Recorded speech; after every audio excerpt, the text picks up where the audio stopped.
अमावस की काली रात। एक कहानी। पहाड़ों से घिरे छोटे से गांव बांजखेत में शाम ढलते ही एक अनोखी खामोशी उतर आती थी। दिन में ये गांव भले ही चहल पहल से भरा रहता, पर रात को यहाँ की गलियां वीरान हो जाती थीं। गांव के बुजुर्ग कहते थे कि जंगल के उस पार, जहाँ देवदार के पेड़ इतने ऊंचे हैं कि आसमान को छूते से लगते हैं, वहाँ एक पुराना चेती का देवस्थान है। अमावस की रात उस जगह पर एक रहस्यमयी स्त्री घूमती है, जिसे लोग छाया नर्तकी कहते थे। गांव वाले उसी से डरते थे। बचपन से बच्चों को बताया जाता, अमावस की रात घर से बाहर मत निकलना, वरना छाया नर्तकी तुम्हें अपने साथ ले जाएगी। लेकिन हर कहानी की तरह ये भी सबके लिए सिर्फ एक दंतकथा थी, सिवाय नवीन के। नवीन 20 बरस का नौजवान था, दिलेर, जिज्ञासु और थोड़ा सा जिद्दी भी। उसके माता पिता का बचपन में ही देहांत हो गया था। उसे उसकी नानी ने पाला था। नानी अक्सर रात को आग के किनारे बैठकर कहानियां सुनाती, जिनमें सबसे अधिक डरावनी कहानी छाया नर्तकी की होती।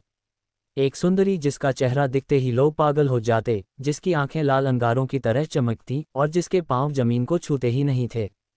नवीन इन बातों को अंधविश्वास समझता था। नानी, ये सब मनगंध है। भला कोई हवा में कैसे चल सकता है? वह हंसते हुए कहता। नानी झुकी गर्दन से कहती, बेटा, बहुत कुछ है इस दुनिया में जो आंखों से दिखता नहीं। अमावस की रात का मजाक मत उड़ाना।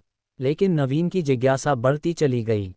अमावस का दिन। उस वर्ष कार्तिक महीने की अमावस जब करीब आई, तो हवा में एक अलग सी घुटन भर गई। पूरा गांव जैसे चिंता में डूबा था।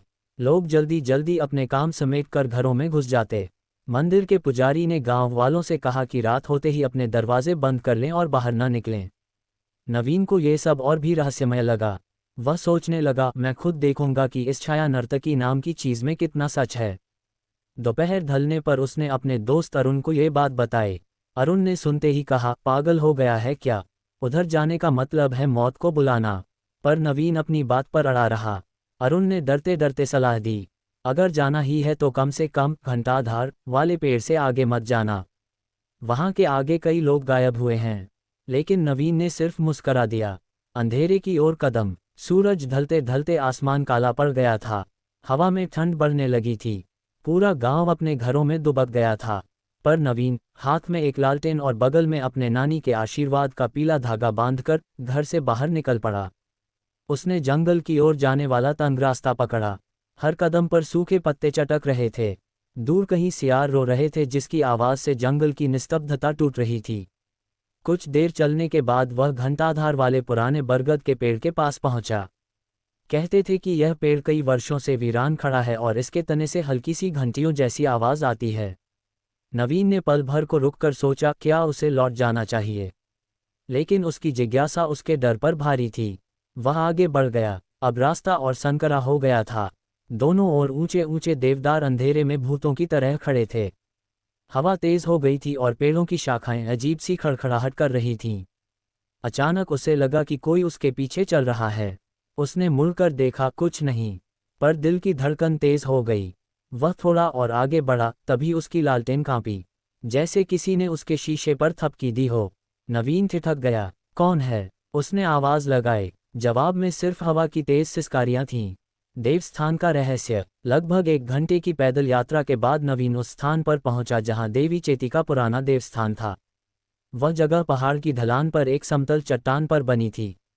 चारों ओर टूटी फूटी पत्थरों की सीढ़ियां, सूखे फूल और एक जर्जर लकड़ी का दरवाजा था।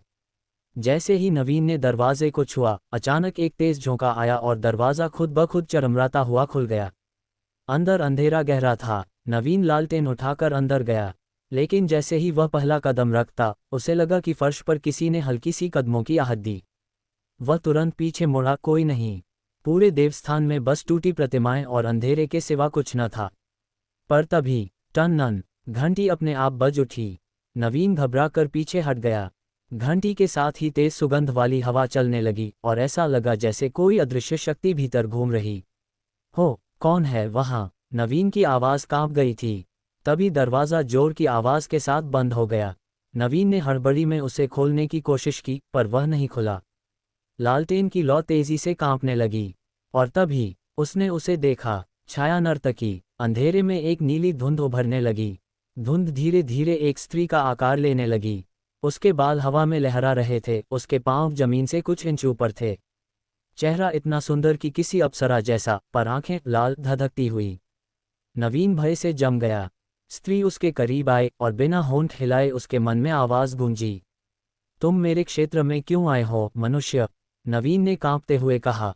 मैं बस ये जानना चाहता था कि तुम हो भी या नहीं। वह मुस्कराई, एक धीमी ठंडी मुस्कान जिसने नवीन की हड्डियों तक में कंपकंपी भर दी। लोग कहते हैं मैं अभिशाप हूं, वह बोली। पर सच्चाई अलग है, मुझे मुक्त करना कोई नहीं चाहता। नवीन का भय जिज्ञासा में बदलने लगा। मुक्त? किससे? स्त्री कुछ क्षण चुप रही। फिर धीरे धीरे उसकी आंखें आंसुओं से भर गईं, पर वे आंसू भी धुआं बनकर हवा में घुल गए। मैं कभी इस गांव की ही बेटी थी चैताली।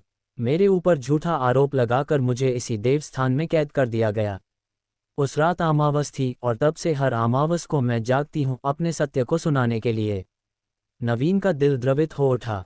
मैं कैसे मदद कर सकता हूँ? चैताली ने अपना हाथ बढ़ाया। इस बंधन को तोड़ दो। बस मेरी प्रतिमा के नीचे छिपा लाल ताबीज मुझे दे दो। नवीन देवस्थान की टूटी प्रतिमा के पास गया और पत्थरों को हटाने लगा। कुछ मिनट बाद उसे एक पुराना, धूल से भरा लाल ताबीज मिला। जैसे ही उसने ताबीज उठाया, देवस्थान कांप उठा। चैताली ने आंखें बंद की और हवा की गति बढ़ गई। मुझे ये दे दो, मैं मुक्त हो जाऊंगी। पर तभी नवीन को लालटेन की मध्यम रोशनी दीवार पर लगे एक पुराने लेख पर पड़ी। उस पर लिखा था, इस ताबीज को छाया के हाथ में देना स्वयं को मृत्यु के हवाले करना है। नवीन का दिल तेजी से धड़कने लगा। क्या वह एक आत्मा की बात पर भरोसा करे, या उस चेतावनी पर? चैताली ने आंखें खोलीं। अब उसकी आंखों की लाल चमक और भी तेज थी। तुम मुझे दे क्यों नहीं रहे?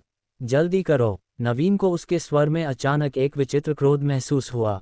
वह पीछे हट गया। पहले सच बताओ, वह बोला। क्या मैं ये ताबीज देने के बाद जिंदा रहूंगा? चैताली का चेहरा पल भर के लिए विकृत हो उठा। उसकी लाल आंखों में क्रोध की अग्नि चमक उठी। हवा तूफान की तरह गूंजने लगी। मनुष्य, तुम मुझ पर शक करते हो? और अगले ही क्षण उसका शरीर धुएं में बदलकर नवीन की ओर लपका। जीवन और मृत्यु की जंग। नवीन डरकर पीछे हटते हुए ताबीज को कसकर पकड़े रहा। हवा में चीखों की आवाजें भर गईं। देवस्थान की छत से धूल गिरने लगी। चैताली धुएं का रूप लेकर नवीन के चारों ओर घूमने लगी। उसकी आवाज भीतर भीतर गूंज रही थी। ताबीज दे दो, वरना तुम्हें भी उसी तरह फंसा दूंगी जैसे मेरे पूर्वजों ने मुझे फंसाया। नवीन समझ गया कि लेख सच था। वह आत्मा मुक्त नहीं होना चाहती थी, बल्कि उसे अपने साथ बांधना चाहती थी। वह पूरी शक्ति से दरवाजे की ओर भागा, लेकिन दरवाज़ा अभी भी बंद था। अचानक उसे नानी की दी हुई पीले धागे की याद आई। वह धागा उसने हाथ में बांध रखा था। उसे लगा कि शायद यह उसकी रक्षा कर सके। वह ताबीज को धागे के चारों ओर लपेटकर जोर से कहा, जैसे तुम बंधन चाहती हो वैसा ही बंधन तुम्हें मिलेगा। जैसे ही ताबीज और धागे का संपर्क हुआ, देवस्थान में तेज सफ़ेद रोशनी फैल गई। चैताली की चीख हवा में गूंज उठी। उसके धुएं जैसे शरीर में कंपन होने लगा और वह धीरे धीरे वापस प्रतिमा की ओर खींचने लगी। नवीन ने देखा, प्रतिमा के चारों ओर एक सुनहरी रेखा उभर आई, जिसने चैताली को फिर से बांध दिया। कुछ ही क्षणों बाद देवस्थान शांत हो गया। चैताली की परछाई गायब हो चुकी थी। दरवाज़ा खुद ब खुद खुल गया था। भोर की पहली किरण। नवीन थक चुका था। वह लड़खड़ाते कदमों से बाहर निकला। आसमान में हल्की सी रोशनी फैल रही थी, भोर होने वाली थी। जंगल अब पहले जैसा भयावह नहीं लगा, जैसे अंधेरे का बोझ उतर गया हो। गांव लौटते समय उसकी नज़र घंटाधार के पेड़ पर पड़ी। आज उस पेड़ की घंटियों जैसी आवाज़ किसी चेतावनी जैसी नहीं बल्कि किसी आशीर्वाद जैसी लग रही थी। गांव वाले जब सुबह उसे देखकर चौंके तो उसने सारी बात बताई। कुछ ने विश्वास किया, कुछ ने नहीं। लेकिन एक बार सबैन महसूस की, उस रात गंभ में अजीब सी बकानी खात्मा हो गई थी। नानी ने उस गेल लगाया और कहा, तुम छाया से लटकार साहस की लाउ जलाई है, बेटा। नवीन बासा मुस्कुराया। वह समाज कुकदा कुछ रहस्य एस होत हयम जो सिर्फ बहादुरम को ही दिखाई देत हयम, और कुछ साकयम इसी जिन्हम अमदरा हमेशा छुपाई रखना कहता है। para वह यहाँ भी जनादा amavasa ki rada ka dara aba usak li हमेशा के लाई खात्मा हो कुकदा।